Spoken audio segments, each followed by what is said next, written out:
This year has been hard for everybody, staying at home and wearing masks when we go out. Not being able to see our friends. But can you imagine living in a care home, not being able to see your friends or family for over a year? We have an accessible housing complex across the street from our house. When we would look out the window, we would think, I wonder how those nice people are doing, and how we could show love to them as their neighbors. We decided to write each one of them a letter and send them a painting or a drawing. We had so much fun doing it, and we ended up with many new friends. You may wonder, what is accessible housing? We learned that accessible housing is a place where people can live that have limited mobility and need assistance with some areas of their life. Would you like to meet some of our friends? Meet Alistair, Mallory, and Patrick. Could you please tell us your name? My first name is Alistair, and that's a Greek name that means defender of man. Where are you from? I grew up in the Rocky Mountains and moved back to Calgary. So overall, I've lived in Calgary for around 12 years.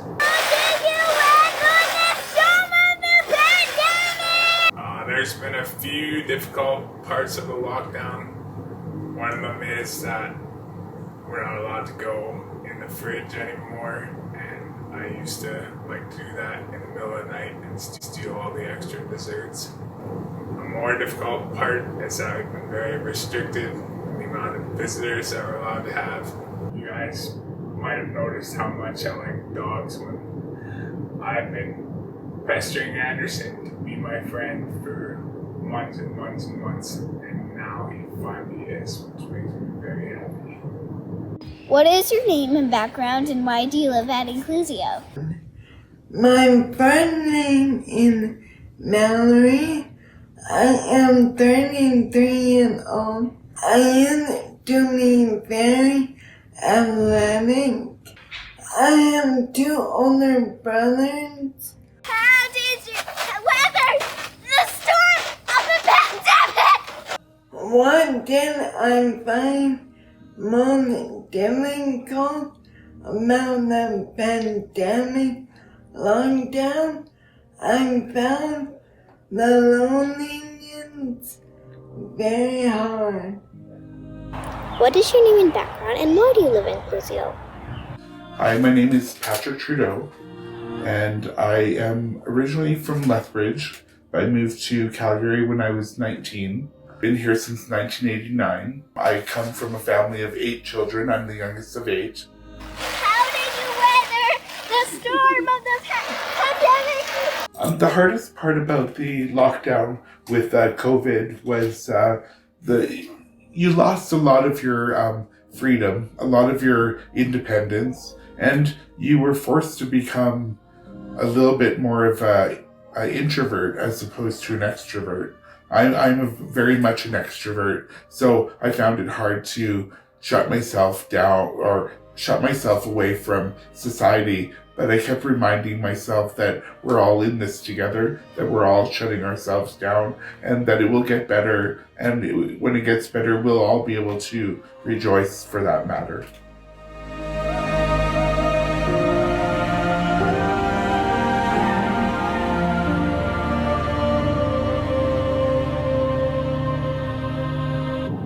And I live at Inclusio because I have an autoimmune disease called multiple sclerosis, and that is a disease that affects your immune system, attacks the wrong cells and damages your nerves, so the messages from your brain don't get to the body as smoothly or as quickly as you'd like to, and that's caused me to lose the ability to walk.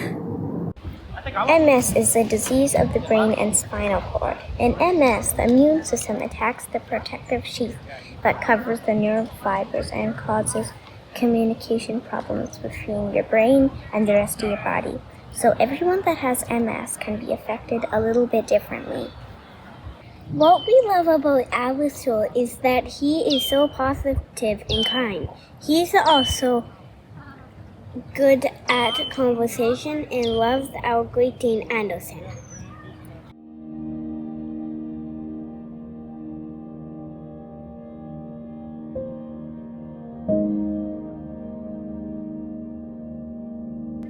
There are a few different kinds of strokes.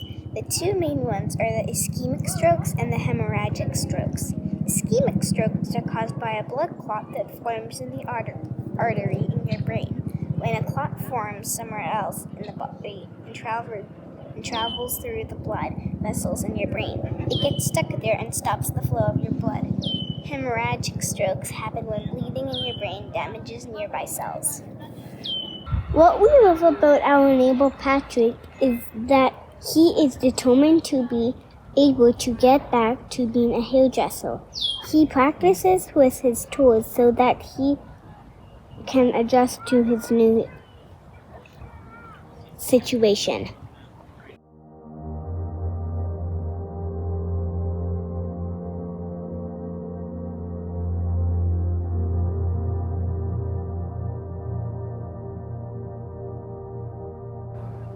One definition of grit is passion and sustained perseverance applied to long-term achievement with no particular concern for rewards or recognition along the way.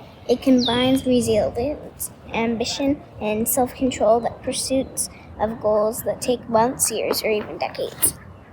Mallory was in a coma after her car accident for 3 months. She had to learn how to breathe, walk, talk, and use her arms. She was very determined and practiced on her own even when she wasn't in therapy. We asked Mallory what helped her during her rehab. She said she was very determined and her parents especially helped her. Her mom was currently by her side and her dad made sure all the bills were paid. What we love about our neighbor Mallory is that she has a great sense of humor, and it must have really helped her when she was relearning how to do everything. If you are going through a rough time, think of our neighbors and their determination to cope with their challenges. How did you feel when you received the picture and letter that we sent to you? When we got the letters and picture from Rosie, Amelia, and Poppy, it meant the world.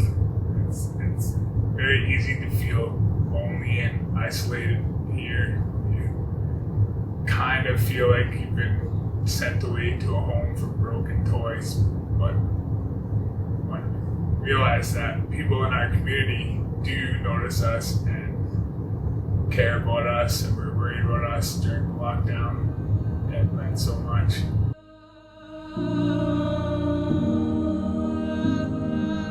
What did you feel when you received the picture and letter from us?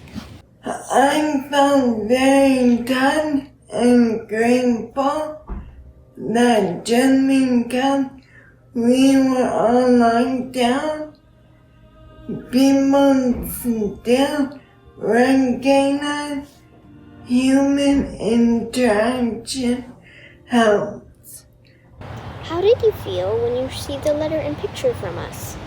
When I received that letter and that picture, it couldn't have happened at a more perfect time for me, because when I moved from my group home over here, one of my reasons for leaving the group home was to be in a facility that it was more of a community.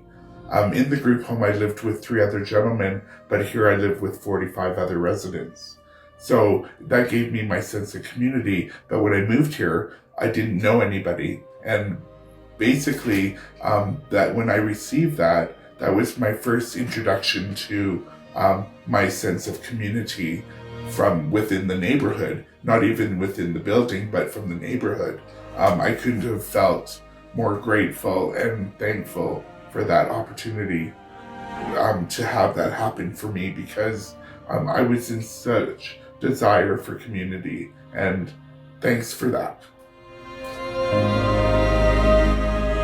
We wish that we could interview all of our neighbors, but that would be a very long movie.